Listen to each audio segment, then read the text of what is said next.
बिस्मिल्लाहिर्रहमानिर्रहीम। अस्सलाम वालेकुम। उम्मीद करती हूँ कि आप लोग सब खैरियत से होंगे और अल्लाह का शुक्र है मैं भी खैरियत से हूँ। और अल्लाह ताला से दुआ है कि आप लोग जहाँ जहाँ रहें खुश रहें, आबाद रहें। और आप लोगों को मेरी तरफ़ से 12 रबीउल अव्वल का चाँद बहुत बहुत मुबारक हो। और ये बेटे ने जाना था तो उसके लिए मैं नाश्ता बनाने लगी। आटा मैंने निकाला तो आटा हुआ हुआ था फ्रीज़। रात को मैंने बेटी से बोला कि आप आटा निकाल देना, उसको भी याद नहीं रहा निकालना और वो फ्रीज़र में रखा हुआ था तो वो फुल जमा हुआ था। अब फिर इसके बाबा जाके हलवा पूरी लेके आए तो ख़ुद हम लोगों ने तीनों ने नाश्ता किया, बेटे ने, मैंने और इसके बाबा ने, क्यों आज जुम्मे का दिन था। तो उसके बाद फिर मैंने इन लोगों की शलवार कमीज़ इस्त्री की, बेटे की भी और हस्बैंड की भी। कभी तो खैर मैं रात को इस्त्री करके रख लेती हूँ अगर टाइम मिल जाए, नहीं तो फिर मैं सुबह में इस्त्री कर लेती हूँ।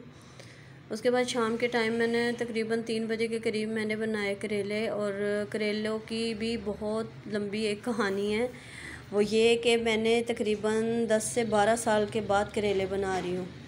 इत्तेफाक से कभी मौका ही नहीं मिला करेले बनाने का, क्योंकि बच्चे खाते नहीं हैं, सिर्फ मैं खाती हूँ और हस्बैंड खा लेते हैं। वो भी कोई इतने शौक़ से नहीं खाते। हाँ, मेरी सास खाती थी और वो मुझसे बनवाती थी। वो बहुत शौक़ से करेले खाती थी और उनको मैं ही बना के देती थी। और जब वो फ़ौत हुई उसके बाद फिर मैंने ये फ़र्स्ट टाइम बना रही हूँ करेले।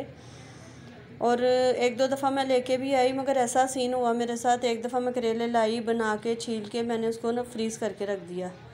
वो रखे रहे काफ़ी अर्सा हो गया, मैंने बनाया नहीं, फिर मेरा दिल ही नहीं किया। मैंने कहा इतने दिन हो गए मैं नहीं बना रही। अभी पिछले महीने की बात है, फिर मैं करेले लेके आई। जब मैं बाज़ार गई ना तो वो कपड़ों वाले शॉपर में करेले रख दिए। बच्चियों ने आके शॉपर जो है ना वो अलमारी में रख दिया, करेले निकालना याद ही नहीं रहे। 3-4 दिन के बाद मैंने इनसे बोला, मैंने कहा वो मैं करेले लेके आई थी। वो करे हाँ मामा वो तो अलमारी में रखे थे, शॉपर उसी में ही है। तो वो निकाला तो वो बिल्कुल गल चुके थे। मैंने कहा करेले जो है ना वो बन ही नहीं रहे हैं, जितना मर्ज़ी उसको कोशिश कर लो। खैर उसके बाद फिर मैं अभी करेले लेके आई हूँ और करेले देख के ना मुझे एक याद आ जाती है अपनी अम्मी की। मेरी अम्मी मेरी शादी के 2 साल बाद ही फ़ौत हो गई थी। मैंने जब फ़र्स्ट टाइम करेले बनाए थे शादी से पहले, तो अम्मी जा रही थी नानी के घर पे। तो अम्मी ने मुझसे बोला कि ना तुम ये करेले बना लेना। मुझे आते थे बनाने, मगर मुझे ये नहीं पता था कि इसमें प्याज कितनी डलती है और इसमें करेले कितने डालते हैं। हालांकि अम्मी मुझे लेके दे के गई थी, मगर जब मैंने करेले फ्राई किए ना मुझे बहुत थोड़े लगे। तो मैंने क्या किया, हमारे घर के पास ही सब्ज़ी की दुकान थी, छोटी सी, मैं इतनी वो भी नहीं थी कि पहले तो गली से जाके खुद ही सौदा ले आते थे। मैंने उसमें वहाँ से ना आधा किलो और करेले लिए, तो मैंने उसको फिर छीला, फ्राई किया, मैंने उसको वो किया। अब मैं कहूँ कि करेले फिर मुझे कम लग रहे हैं। मुझे आज भी वो बात याद आती है ना तो मुझे बहुत हंसी भी आती है और अपनी अम्मी की याद भी आती है। तो मैंने कहा अम्मी कहेंगी कि इतने से करेले तुमने कर दिए। मैं करेले लेती रही, मुझे नहीं पता था कि उसमें प्याज ज़्यादा डलती है। तो बहरहाल मुझे जब भी करेलों का ज़िक्र आता है ना मुझे ये चीज़ ज़रूर याद आती है और अपनी अम्मी की भी याद आती है। मेरी अम्मी को भी फ़ौत हुए बहुत साल हो गए। मेरी शादी के 2 साल बाद मेरी अम्मी फ़ौत हो गई थी। तो यहाँ मैं आई हूँ लियाकताबाद मार्केट, मुझे मैचिंग करनी थी कपड़ों की।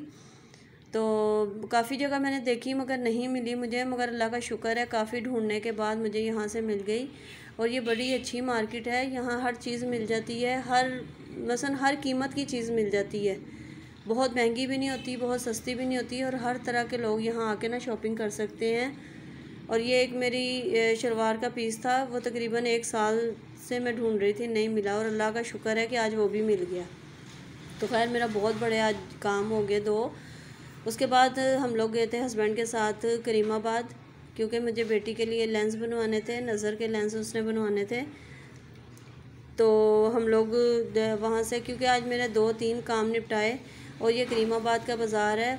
और माशाल्लाह जब हम लोग वहाँ गए, पूरे करीमाबाद में लाइटिंग हुई थी 12 रबीउल अव्वल की वजह से। माशाल्लाह इतना सजा हुआ था, हर गली, छोटी से छोटी, पतली से पतली गली भी जो थी ना वो सब लाइटों से सजी हुई थी।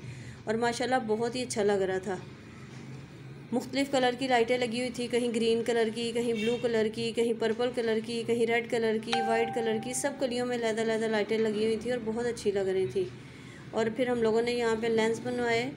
तो ये जुम्मे का व्लॉग है, हम लोगों ने जुम्मे को लेंस बनने के लिए दिए थे। तो उन्होंने 1 दिन का टाइम दिया था, कह रहे थे कि आप सैटरडे को वापस ले जाइएगा। तो इंशाल्लाह ये कि मैं लेके आऊँगी, फिर मैं आपसे शेयर करूँगी, दिखाऊँगी आपको लेंस। और बड़े मुनासिब कीमत पे मिल गए थे तो, और हम लोगों ने ये कि लेंस बनने के लिए दिए। और वहीं से फिर ना नज़दीकी माया का शवारमा मिलता है, जो कि हम लोग बहुत शौक़ से खाते हैं, मुझे बहुत पसंद है, पहले भी मैंने शायद ज़िक्र किया हुआ है। तो बेटी भी कहने लगी कि पापा शवारमा खाना है, तो वहीं से फिर गलियों में से हस्बैंड ने बाइक निकाल के, बिल्कुल उसके बैक साइड पे ही है, वहाँ से हम लोग शवारमा लेने चले गए। क्योंकि आज मैंने बनाए थे करेले और बेटियाँ खाती नहीं हैं करेले, तो इस वजह से फिर मैंने शवारमा उन लोगों ने लिया, हालांकि मैंने भी लिया। ये बड़ी अच्छी, बहुत ही मज़े का इसका शवारमा होता है। मैंने इतनी जगह का खाया है। एक मुझे लाहौर में लिबर्टी का अच्छा लगता है शवारमा, जो लोग लाहौर में रहते हैं उनको भी पता होगा, जो कराची में रहते हैं उनको भी शायद ये माया का पता होगा। हुसैनाबाद पे माया का शवारमा है ये, और बहुत ही मज़े का शवारमा होता है इसका। और अब हम लोग आ रहे हैं घर वापस, और वापसी पे हस्बैंड रोज़ रात को जब भी आते हैं तो वो बिल्लियों के लिए गर्दनें लाजमी लेते हुए आते हैं। और अभी भी हम लोग यहाँ पे ले रहे थे बिल्लियों के लिए गर्दनें, क्योंकि जब ये घर आते हैं ना तो बिल्लियाँ इनका वेट कर रही होती हैं कि ये हमारा खाना लेके आएंगे। किसी दिन आपको दिखाऊंगी कि किस तरह वो बिल्लियाँ भागती हैं इनकी बाइक की आवाज़ सुन के। तो यहाँ पर हम लोगों ने शवारमा इंजॉय किया। उसके बाद फिर ये कि बेटी ने चाय बनाई, उसके बाद हम लोगों ने चाय पी, और चाय बहुत ही मज़े की थी। और ये रखी हुई है इमली की चटनी, जो कि मैंने बनाई थी, मीठी इमली की चटनी है, बहुत मज़े की है। मेरा दिल कर रहा था खाने को तो मैंने फिर उसके बाद थोड़ी सी ये खाई चाय के साथ बिस्किट। और मुझे चाय के साथ ना दिल करता है कि कोई ना कोई चाय ज़रूर कोई चीज़ हो चाय के साथ, तो मैंने बिस्किट चाय के साथ खाए। और इसके साथ ही आप मुझे इजाज़त दें। मेरी वीडियो अच्छी लगी हो तो लाइक शेयर और सब्सक्राइब ज़रूर करिएगा, दुआ में रखिएगा याद। अल्लाह हाफ़िज़।